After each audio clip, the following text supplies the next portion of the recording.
صلی علی پکارو سرکار آ رہے ہیں، صلی علی پکارو سرکار آ رہے ہیں، اٹھو اب سہارو سرکار آ رہے ہیں، اللہم صلی علی سیدنا محمد۔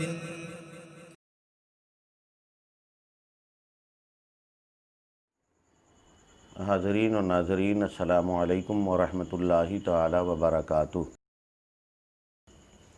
الحمدللہ الذی فضل سیدنا و مولانا محمدا علی العالمین جمیعا واقامہ یوم القیامۃ للمذنبین المتلوثین الخطائین الہالکین شفیعا، فصلی اللہ تعالی علیہ وسلم وبارک علیہ وعلی کل من ہوا محبوب و مرضی لدیہ، صلاۃ تبقى و تدوم بدوام الملک الحی القیوم، اما بعد، فاعوذ باللہ من الشیطان الرجیم، بسم اللہ الرحمن الرحیم۔ قد جاءکم من اللہ نور، آمنت باللہ، صدق اللہ وصدق رسولہ النبی الامین المکین الکریم، ونحن علی ذلک لمن الشاہدین والشاکرین، فالحمد للہ رب العالمین۔ آئیے ہم اور آپ مل کر سب سے پہلے اپنی اور ساری کائنات کے مرکز عقیدت ارواحنا فدا جناب محمد رسول اللہ قرۃ اعیننا صلی اللہ تعالی علیہ وسلم کے دربار میں ہدیہ درود بآواز بلند پیش کریں اور پڑھیں، اللہم صلی علی سیدنا و مولانا محمد بارک وسلم، طب القلوب و دوائیہا وعافیت الابدان و شفائیہا و نور الابصار و ضیائیہا۔ نثار تیری چہل پہل پر ہزار عیدیں ربیع الاول، سوائے ابلیس کے جہاں میں سبھی تو خوشیاں منا رہے ہیں۔ عزیزان ملت اسلامیہ و رفیقان گرامی قدر، خانقاہ صفویہ صفی پور شریف کے صاحب سجادہ حضرت صمدی میاں صاحب قبلہ مدظ اللہ العالی والنورانی و حضرت افضال میاں صاحب قبلہ مدظ اللہ العالی والنورانی نائب سجادہ، میں ان حضرات کا مشکور ہوں کہ ان حضرات نے اپنی مذہبی روایات اور دین اسلام کی ترویج و اشاعت کے لیے ایک بہترین راہ تلاشی، اور دعا کرتا ہوں کہ اللہ رب تبارک و تعالی خانقاہ عالیہ صفویہ شریف اور ان کے موجودہ سجادگان کے ذریعے دین متین کی خوب سے خوب تر نشر و اشاعت ہو، ترویج ہو اور اس کا پھیلاؤ ہو، تاکہ زمانہ مذہب اسلام کی خوبیوں کو جان سکے، سمجھ سکے، اور وہ اعتراف کرے کہ نہیں، دین اور مذہب اگر کائنات میں کوئی ہے تو وہ مذہب اسلام ہی ہے۔ میرے بزرگوں، میرے دوستوں، مجھے عنوان صاحب سجادہ اور نائب صاحب سجادہ نے میلاد النبی کا عنایت کیا۔ میرے عزیز، آپ جانتے ہیں کہ میلاد مصطفیٰ علیہ التحیۃ والثناء نہ یہ کہ یہ ہمارے بزرگوں سے رائج ہے، بلکہ قرآن و حدیث ولادت پر اور خصوصیت کے ساتھ پیغمبر انقلاب جناب محمد رسول اللہ صلی اللہ تعالیٰ علیہ وآلہ وسلم کی میلاد منانے اور اس پر اجر و ثواب پانے کے لیے قرآن، احادیث، آثار صحابہ، اقوال بزرگان دین، ان کے اعمال، سلاطین نے زمانہ کا کردار سب اس پر شاہد عدل ہے کہ میلاد النبی منانا نہ صرف یہ کہ جائز ہے، باعث اجر و ثواب ہے، بلکہ اللہ رب تبارک و تعالی میلاد النبی کی برکتوں سے اپنے خطا کار بندوں کو اجر عظیم عطا فرماتا ہے، اور خوش ہو کر جنت الفردوس کا مژدہ جاں فزا بھی اسے سنایا جاتا ہے۔ میلاد النبی صلی اللہ تعالیٰ علیہ وآلہ وسلم منانا اس کے لیے میں نے ایک حدیث شریف پڑھی تھی، بلکہ اپنے بزرگوں سے سنا بھی تھا۔ کتاب ہے لقامۃ النذیر فی ولادۃ البشیر والنذیر۔ اس کے اندر میں نے یہ روایت پڑھی کہ حضرت ابو درداء صحابی رسول کہتے ہیں کننا خرجنا مع النبی صلی اللہ علیہ وسلم الی بیت ابی عامر الانصاری۔ وہ کہتے ہیں میں اپنے کچھ احباب اور آقا کونین صلی اللہ علیہ وسلم کی معیت میں، ان کی رفاقت میں، ابو درداء کننا خرجنا مع النبی صلی اللہ علیہ وسلم الی بیت ابی عامر الانصاری۔ حضرت ابو درداء فرماتے ہیں کہ ہم حضرت ابو عامر انصاری کے گھر آقا کے ساتھ گئے، تو جب ہم ان کے گھر پہنچے تو ان کے گھر کی کیفیت یہ تھی کہ حضرت ابو عامر انصاری نے اس گھر کو سجا رکھا تھا اور وہاں ایک تخت بچھا رکھا تھا، اور اپنے خانوادے کے لوگوں کو، اپنے احباب کو، اعزاء کو، اقربا کو، سب کو اکٹھا کر رکھا تھا۔ اور وہ کیا کر رہے تھے یہ سب کر کے؟ تو حدیث شریف کے الفاظ ہیں کہ وہ کہتے ہیں کہ سارے لوگوں کو اکٹھا کر کے میں اپنے آقا صلی اللہ علیہ وسلم کا میلاد پڑھ رہا تھا، یعنی وہ آقا کی پیدائش کے واقعات بیان کر رہے تھے۔ اتنے میں میرے آقا جب وہاں تشریف فرما ہوئے، جلوہ افروز ہوئے، تو صحابی کہتے ہیں کہ مجھے ایسا کرتے پایا جب میرے آقا نے کہ تخت پر بیٹھ کر میں اپنے آقا کی میلاد بیان کر رہا ہوں، فتبسم رسول اللہ صلی اللہ علیہ وسلم۔ یہ منظر دیکھ کر ہمارے آقا مسکرا اٹھے، تبسم فرمایا، آقا کے لبہائے ناز پر تبسم رقص کرنے لگا۔ اب آقا مسکرائیں تو گویا کہ پوری کائنات مسکرا رہی، یوں مسکرائے جان سی کلیوں میں پڑ گئی، یوں لب کشا ہوئے کہ گلستاں بنا دیا۔ میرے آقا تبسم ریز ہوئے۔ یہاں سے اس بات کی شہادت ملتی ہے کہ اگر میلاد شریف منانا، آقا کے واقعات پیدائش کا پڑھنا اہتمام کے ساتھ، اگر یہ ناجائز یا حرام یا بدعت قبیحہ ہو، سیئہ ہو، تو ایسی صورت میں آقا علیہ السلام نے جب ایک صحابی کو ایسا کرتا ہوا دیکھا تھا تو میرے آقا ناراضگی کا اظہار فرماتے کہ صحابی تم یہ کیا کر رہے ہو؟ میں تو خرافات مٹانے آیا ہوں اور تم انہی بدعات کو رواج دے رہے ہو۔ مگر حدیث کے الفاظ یہ نہیں ہیں، بلکہ حدیث شریف کے الفاظ یہ ہیں فتبسم رسول اللہ صلی اللہ علیہ وسلم۔ آقا کونین صلی اللہ علیہ وسلم مسکرائے، اور پھر نبی کریم رحمت عالم صلی اللہ علیہ وآلہ وسلم کے دریائے رحم و کرم میں جوش آیا اور ارشاد فرماتے ہیں من فعل فعلک نجا نجاتک۔ اے ابو عامر انصاری سنو، یہ کام جو تم کر رہے ہو، یہ کام آج سے لے کر صبح قیامت تک کے جو کرے گا، جس طرح تم جنتی ہو وہ بھی جنتی ہو جائے گا۔ اس حدیث شریف کے تناظر میں ہمیں اس چیز کا علم ہوا کہ میلاد مصطفیٰ منانا، ان کی پیدائش کے واقعات پڑھنا اور اس کے لیے اہتمام کرنا، روشنیاں کرنا، قمقمے لگانا، تبرکات تقسیم کرنا، یہ ساری چیزیں شرعاً جائز ہیں، باعث ثواب ہیں۔ میرے عزیز، آقا کونین صلی اللہ تعالی علیہ وآلہ وسلم کی آمد کن حالات میں ہوئی، کس تناظر میں ہوئی؟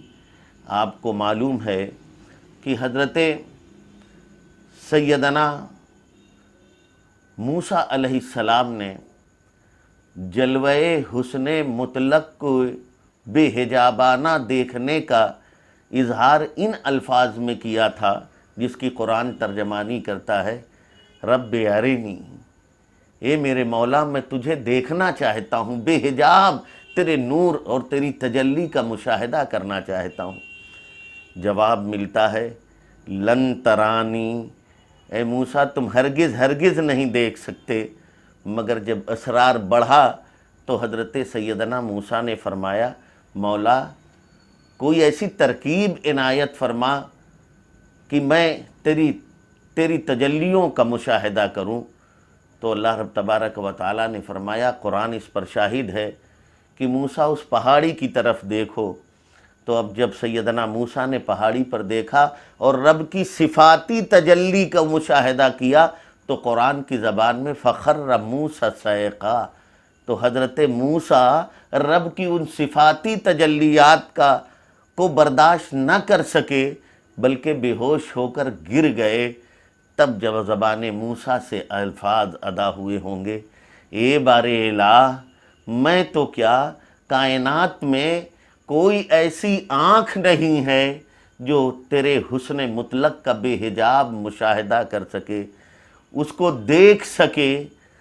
میرے مولا یہ صفاتی تجلی تھی، جب اس کے دیکھنے کی کسی تو تاب نہیں ہے تو پھر ذاتی تجلی کے مشاہدے کی تاب کس میں ہوگی؟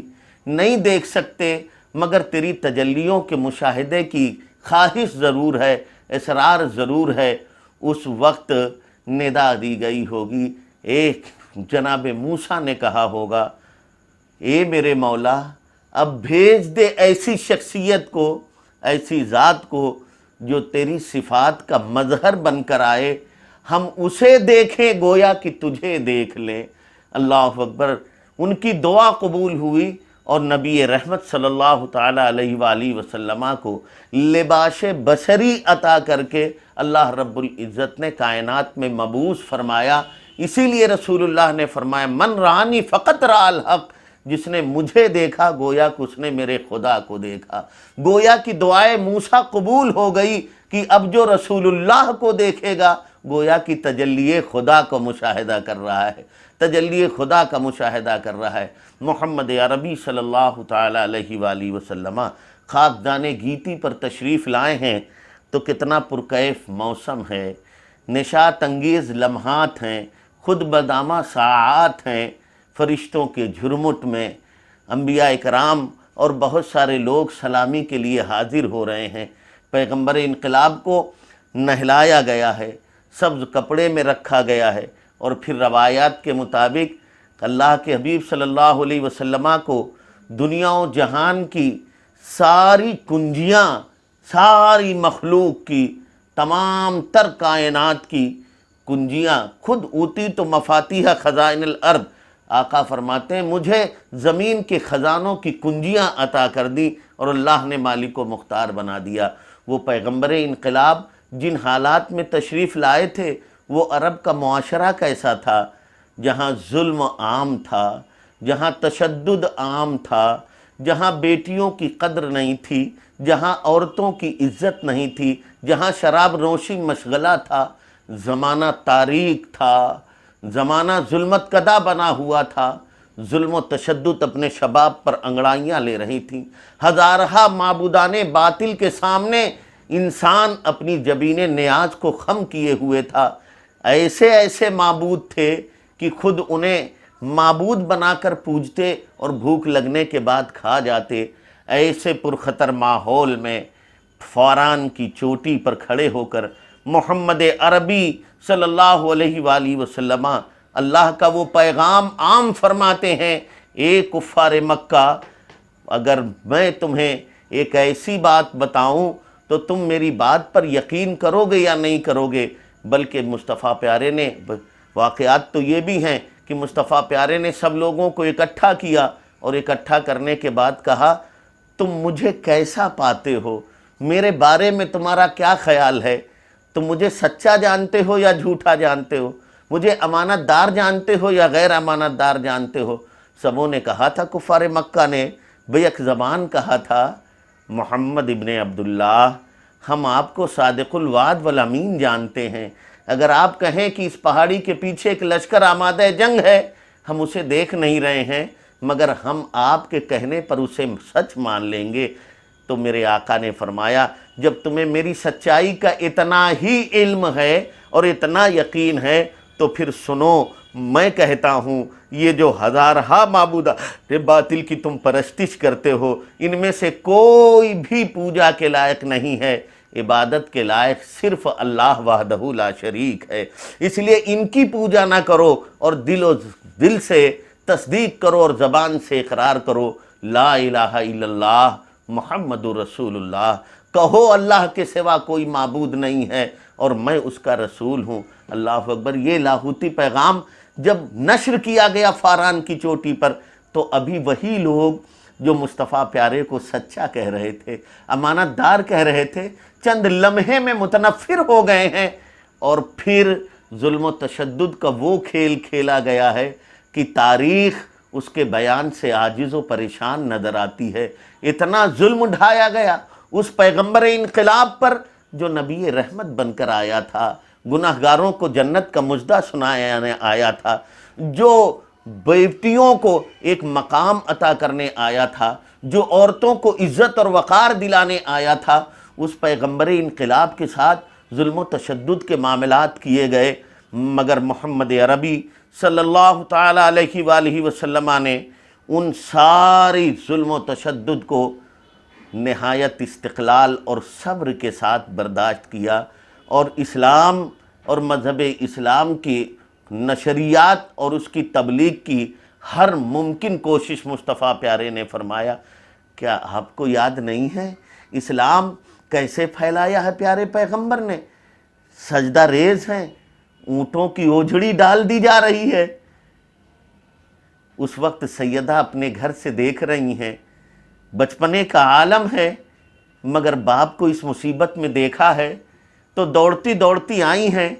وہ ننھے ننھے ہاتھ ہیں ان ننھے ہاتھوں سے انہوں نے اوجھڑی کو ہٹایا ہے، اور ہٹانے کے بعد ہٹانے کی کوشش کی ہے، کسی کہاں اٹھنے والی وزنی اوجھڑی، مگر سیدہ نے اس کے لیے جب کوشش فرمائی اور پھر کسی طرح سے وہ اوجھڑی ہٹی ہے وہاں، تو سیدہ کے ہاتھ اٹھ گئے ہیں فضا میں۔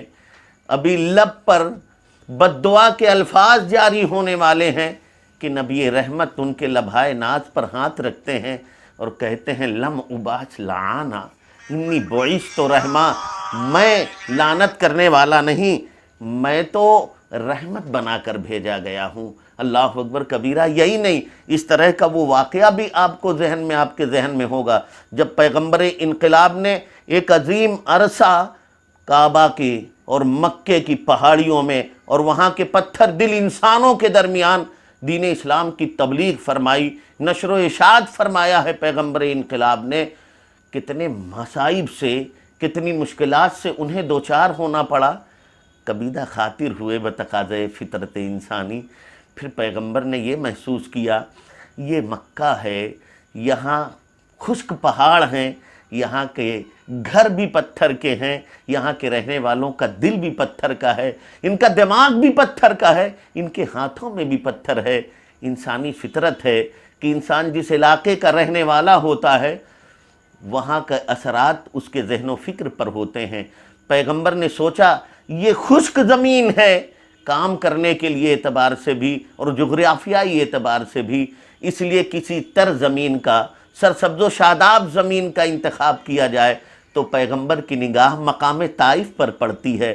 طائف گلستاں کی سرزمین ہے، بوستاں کی سرزمین ہے، نکھتوں کی سرزمین ہے، طائف سرسبزادیوں کی زمین ہے، لالا زاروں کی سرزمین ہے، مرغزاروں کی سرزمین ہے، آبشاروں کی سرزمین ہے، جھرنوں کی سرزمین ہے، پھولوں کی سرزمین ہے، پتیوں کی سرزمین ہے۔ پیغمبر نے انتخاب کیا ہے اس سرزمین کا کہ چلو چلتے ہیں وہاں، اور وہاں وہ نغمہ لاہوتی کی نشر و اشاعت کی جائے جس کا حکم میرے خدا نے مجھے دیا ہے۔ اللہ اکبر۔ پیغمبر حضرت زید بن حارثہ اپنے غلام کے ساتھ مکہ سے چل کر طائف کی دھرتی پر آتے ہیں، صنادید طائف سے ملاقات ہوئی ہے، سرداران طائف سے ملاقات ہوئی ہے۔ مصطفیٰ پیارے نے وہی پیغام سنایا، یہ بت ان کی پرستش کرتے ہو، ان کی پوجا کرتے ہو، جن ستوؤں سے تم اپنے بتوں کو بناتے ہو ان کی پوجا کرتے ہو، بھوک لگنے پر انہیں کھا جاتے ہو، یہ عبادت کے لائق نہیں ہے۔ عبادت کے لائق وہ خدائے وحدہ لا شریک ہے، اس کے سامنے جبین نیاز کو خم کرو۔ یہی بندے کی معراج ہے، یہی انسانیت کی معراج ہے کہ اس کی پیشانی اس کے خدا کے سامنے جھک جائے۔ اتنا کہنا کیا تھا سرداران طائف نے ظلم و ستم کے وہ تہا پہاڑ ڈھائے ہیں، ظلم و ستم کی وہ مثال پیش کی ہے کہ اس کی مثال نہیں دی جا سکتی۔ پھر اوباش قسم کے بچوں کا ایک گھول تیار کیا گیا ہے، ہاتھوں میں پتھر دیے گئے ہیں، بھپتیاں کسی جا رہی ہیں، تانے دیے جا رہے ہیں، تھوکا جا رہا ہے، اور اتنے پتھر مارے جا رہے ہیں کہ مصطفیٰ کے قدم ناز اور آپ کے نالین مبارکہ لہو سے تر ہو جاتے ہیں۔ جناب زید بن حارثہ کہتے ہیں حضور کے وفادار صحابی اور متبنہ بھی اور غلام بھی، وہ کہتے ہیں جب میرے آقا پر پتھروں کی بوچھار ہو رہی تھی تو میں نے ڈھال کا کام کیا، میں نے اپنے آپ کو وہاں لگا دیا کہ پتھر آئیں تو میرے سینے اور پشت پر آئیں، میرے آقا کو کوئی تکلیف نہ پہنچا پائیں۔ لیکن کہتے ہیں اتنی پتھروں کی بارش تھی کہ میں بے ہوش ہو گیا، آقا کونین بھی مجمحل اور زخمی ہوئے، کسی طرح سے وہاں سے اٹھے ہیں اور طائف سے باہر آئے ہیں۔ انگور کا ایک باغ ہے، وہاں انگور کا ایک درخت ہے، الحمدللہ ان آنکھوں نے اس باغ کا مشاہدہ کیا ہے۔ اللہ تمام مومنوں کو توفیق بخشے کہ اس باغ کا مشاہدہ کریں اور حرمین کی زیارت ان کا مقدر ہو۔ نبی رحمت وہاں تشریف لائے ہیں، زخم خوردہ ہیں، اتنا زخم اور اتنے پتھر، اتنے علام و مصائب کہ نالین خون سے بھر گئے ہیں۔ ایک نگاہ مصطفیٰ کی اٹھتی ہے آسمان کی طرف، ابر کا ایک ٹکڑا نظر آتا ہے، بادل کا ایک ٹکڑا نظر آتا ہے، پھر نگاہ نیچی کر لی ہے، تھوڑی دیر کے بعد پھر مصطفیٰ کی نگاہ اٹھی ہے۔ یہ کسی ایرے غیرے کی نگاہ نہیں ہے، یہ اس مصطفیٰ پیارے کی نگاہ ہے۔ بزبان سرکار اعلیٰ حضرت جس طرف اٹھ گئی دم میں دم آ گیا، اس نگاہ عنایت پہ لاکھوں سلام۔ مصطفیٰ پیارے کی نگاہ ناز اٹھی ہے آسمان کی طرف۔ اب مصطفیٰ پیارے نے غور سے دیکھا ہے تو کیا دیکھا ہے؟ بادل کے اس ٹکڑے میں سدرہ کے مکین روح الامین سیدنا جبریل امین تشریف فرما ہیں، اور وہ کہتے ہیں اللہ کے رسول، اللہ آپ کو سلام کہتا ہے اور یہ پہاڑوں کا فرشتہ اللہ نے میرے ساتھ بھیجا ہے، آپ حکم دیجئے۔ بہت گستاخیاں کی ہیں، ظالموں نے بہت ظلم ڈھایا ہے پیارے پیغمبر، یہ پہاڑوں کا فرشتہ آیا ہوا ہے۔ پہلے انبیاء نے جب اپنی قوم کے بدماشوں کے لیے اور نہ ماننے والوں کے لیے بد دعائیں کی ہیں، یہ وہی فرشتہ تھا جس نے قوم سعد کو تباہ کیا، قوم عاد کو تباہ کیا، قوم لوط کو تباہ کیا، قوم سمود کو تباہ کیا، فرعونیوں کو تباہ کیا، نمرودیوں کو تباہ کیا۔ اللہ کے حبیب یہ فرشتہ آیا ہے، اجازت دیں ابھی طائف کے پہاڑوں کو اٹھا کے طائف کے رہنے والوں پر ڈال دیا جائے، نسلیں ختم ہو جائیں گی۔ اللہ اکبر، ہم اور آپ ہوتے تو کیا کہتے؟ جبریل جلدی کرو، یہ بھی پوچھنے کا کوئی مقام ہے، مگر وہ نبی رحمت تھے۔ ارشاد فرماتے ہیں اے جبریل، تم چاہتے ہو کہ طائف کی آبادی تباہ کر دی جائے، میری رحمت چاہتی ہے کہ یہ باقی رہیں، اس لیے کہ ان کی نسلوں میں ایسے لوگ پیدا ہوں گے۔ یہ آج مجھے رسول نہیں مان رہے ہیں، میرے بتائے ہوئے خدا کو خدا نہیں تسلیم کر رہے ہیں۔ لعل اللہ یخرج من اصلابہم من یعبد اللہ ولا یشرک بہ شیئا، مگر جبریل سنو، مجھے اپنے رب سے امید ہے کہ میرا خدا ان کی نسلوں میں ایسے لوگ پیدا فرما دے گا۔ یہ تو نہیں مانتے مجھے رسول، مگر ان کی نسلوں کے لوگ مجھے رسول بھی مانیں گے، مجھے مصطفیٰ بھی کہیں گے اور اسے خدا بھی مانیں گے۔ لم ابعث لعانا انی بعثت رحمہ، میں لعنت کرنے والا نہیں، میں تو رحمت بنا کر بھیجا گیا ہوں، میں لعنت کرنے والا نہیں، میں رحمت بنا کر بھیجا گیا ہوں۔ یہ پیارے مصطفیٰ کی شان ہے، ان کی ولادت ہوئی دین اسلام کی ترویج و اشاعت کے لیے۔ مصطفیٰ پیارے نے اتنی مشقتیں برداشت کی ہیں، کردار کیسا پیش کیا ہے۔ میں عرض کروں، آج بڑا ماڈرن زمانہ ہے، آج بیٹی پڑھاؤ اور بیٹی بچاؤ، اس کے لیے بڑے بڑے پوسٹرز لگائے جاتے ہیں اور اس کی بڑی ترویج کی جا رہی ہے، ایڈورٹائز کی جا رہی ہے۔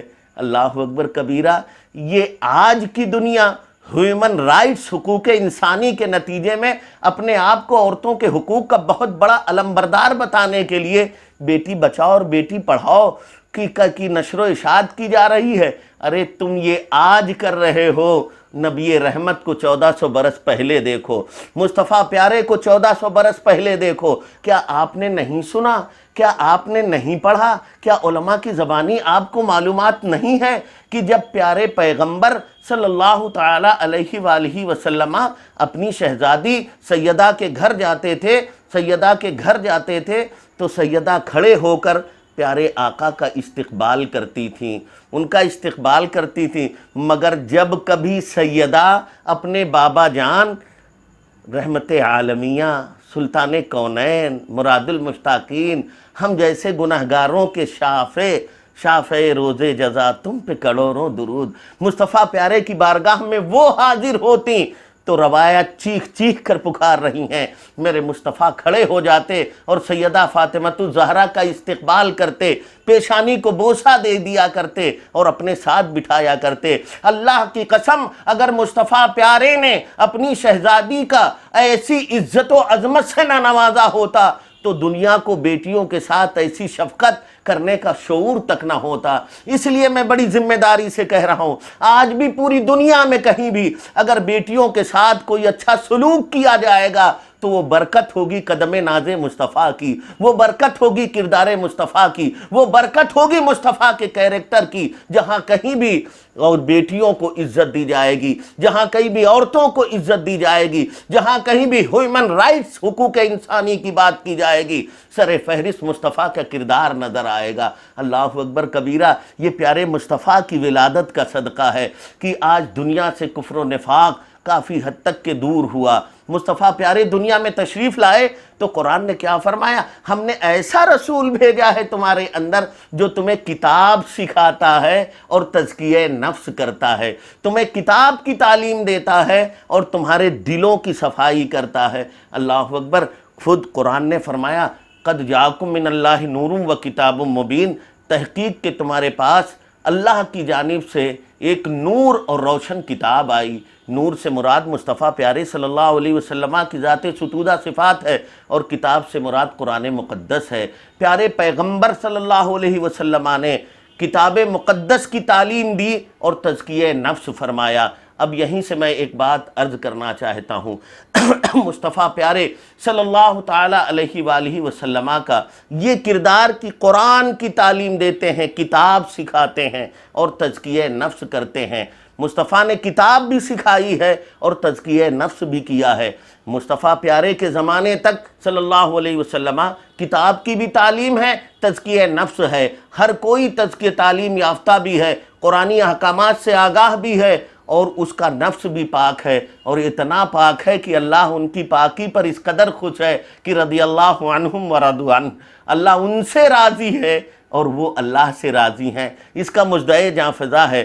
مگر چند صدیاں گزرنے کے بعد کتاب کا علم حاصل کرنے والوں کی الگ ٹولی ہو گئی اور تزکیہ نفس کرنے والوں کی ایک الگ ٹولی ہو گئی۔ مصطفیٰ پیارے صلی اللہ علیہ وسلم کتاب کی تعلیم اور تزکیہ نفس کے لیے آئے، بھٹکی ہوئی پیشانیوں کو ایک پابند سجدہ خدا کرنے کے لیے آئے۔ اسلام جو دین فطرت ہے اس کی نشر و اشاعت کے لیے دنیا کے اندر تشریف لائے اور ایسا کردار زمانے کے سامنے پیش کیا ہے، ایسا کیریکٹر مصطفیٰ پیارے نے پیش کیا ہے کہ دنیا ویسا کیریکٹر اور کردار پیش کرنے سے عاجز ہے۔ مصطفیٰ پیارے کا جو کردار ہے اسی کردار میں امن پوشیدہ ہے، شانتی پوشیدہ ہے۔ جہاں جہاں ان کے کردار کے ساتھ دنیا جائے گی، ترقی کرتی جائے گی، امن کی ضمانت مصطفیٰ کا کردار ہے۔ اللہ اکبر کبیرہ، آج دیکھیں ہم اور آپ چھوٹی چھوٹی سی باتوں میں ناراض ہو جاتے ہیں، انتقام کی کوشش کرتے ہیں، مگر بخاری و مسلم کی متفق علیہ حدیث ہے، غالباً حضرت ابو ہریرہ یا حضرت انس اس کے راوی ہیں، کہتے ہیں میرے آقا صلی اللہ علیہ وآلہ وسلم صحابہ کے ساتھ تشریف فرما ہے اور مال غنیمت تقسیم فرما رہے ہیں۔ میرے آقا کے کاندھے مبارک پر ایک چادر ہے، کھردری سی چادر تھی۔ اتنے میں ایک اعرابی شخص آیا، ایک دیہاتی عرب کا بدو آیا اور آنے کے بعد کہا مصطفیٰ محمد تم یہ مال مجھے نہیں دیتے، یہ مال نہ تمہارا ہے نہ تمہارے باپ کا ہے۔ اللہ اکبر کبیرہ، ذرا توجہ فرمائیں، آقا دو جہاں صلی اللہ علیہ وسلم جن کے حضور آواز اگر بلند ہو جائے تو اعمال رائگاں ہو جائیں، شخصیت تباہ ہو جائے، مٹ جائے، ملائکہ مقربین بھی جن کی بارگاہ میں بالوں پر سمیٹ کے آتے ہیں، ادب گاہست زیر آسماں از عرش نازک تر کہ نفس گم کردہ می آیت جنید و با یزیدی جا، ایسی مقدس بارگاہ ہے، ایسی مقدس بارگاہ میں ایک شخص کہہ رہا ہے محمد یہ مال تم مجھے نہیں دیتے، یہ مال کیا تمہارا تمہارے باپ کا ہے؟ ہم ہوتے تو لاٹھیوں سے سواگت کرتے، ویلکم تماچوں سے کرتے، استقبال ان کا گالیوں سے کرتے، مگر واہ قربان جاؤ مصطفیٰ پیارے کی اس اخلاق حسنہ پر کہ مصطفیٰ پیارے کہتے ہیں الحمدللہ، تمام تعریفیں میرے اللہ کے لیے ہیں۔ فرمایا المال مال اللہ وانا عبدہ۔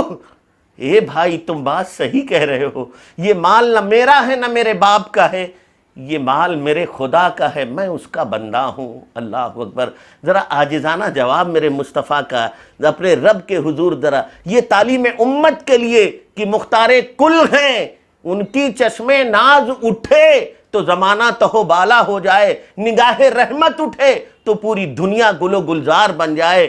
اللہ اکبر، مگر عاجزی کا کیسا درس مصطفیٰ پیارے نے دیا ہے کہ اس طرح سخت الفاظ استعمال کیے گئے ہیں، مگر اس کے باوجود مصطفیٰ پیارے اللہ کے بڑائی بیان کرتے ہیں، اس کی حمد بیان کرتے ہیں اور فرماتے ہیں مال تو اللہ کا ہے، میں اس کا بندہ ہوں۔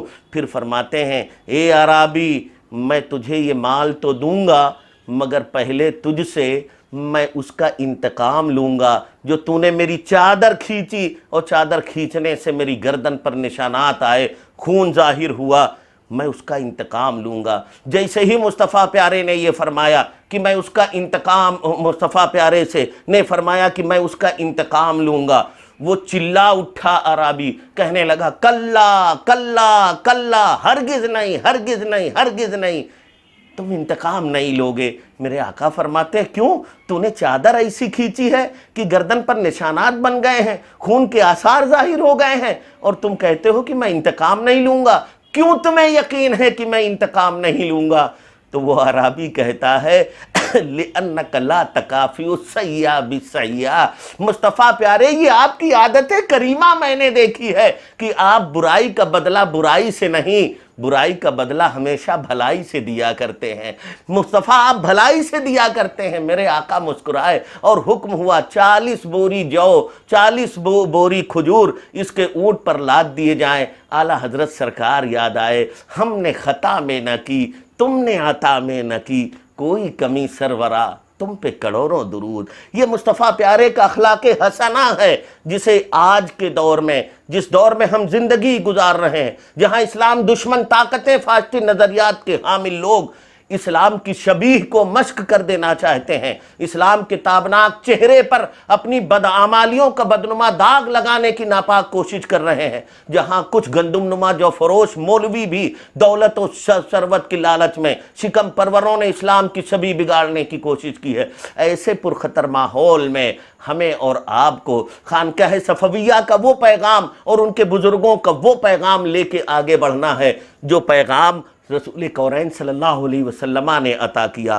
اور پھر ان بزرگوں کے ذریعے آج ہم تک پہنچا ہے۔ اس اخلاق کی شمع لے کے ہم کو زمانے میں آگے بڑھنا ہے، جس اخلاق کی شمع روشن کر کے مصطفیٰ پیارے نے وہاں کے کافروں کے، جہاں کے دل و دماغ بھی پتھر کے تھے، مگر مصطفیٰ پیارے نے ایسا کردار پیش کیا کہ یہی طائف کے لوگ جنہوں نے پتھر سے نڈھال کیا تھا، جب مصطفیٰ پیارے مدینہ تشریف لے گئے ہیں تو طائف کا وفد وہاں گیا ہے اور قدم ناز مصطفیٰ پہ لوٹ لوٹ کے گویا یہ کہہ رہا ہے تیرے ٹکڑوں پہ پلے غیر کی ٹھوکر پہ نہ ڈال، جھڑکیاں کھائیں کہاں چھوڑ کے صدقہ تیرا، تیرے قدموں میں جو ہیں غیر کا منہ کیا دیکھیں، کون نظروں میں جچے دیکھ کے تلوا تیرا۔ یہی لوگ تھے، ان کے آبا و اجداد تھے جنہوں نے پتھر مارے تھے، مگر مصطفیٰ نے دعا کی تھی تو آج اسلام کا کلمہ پڑھ رہے ہیں۔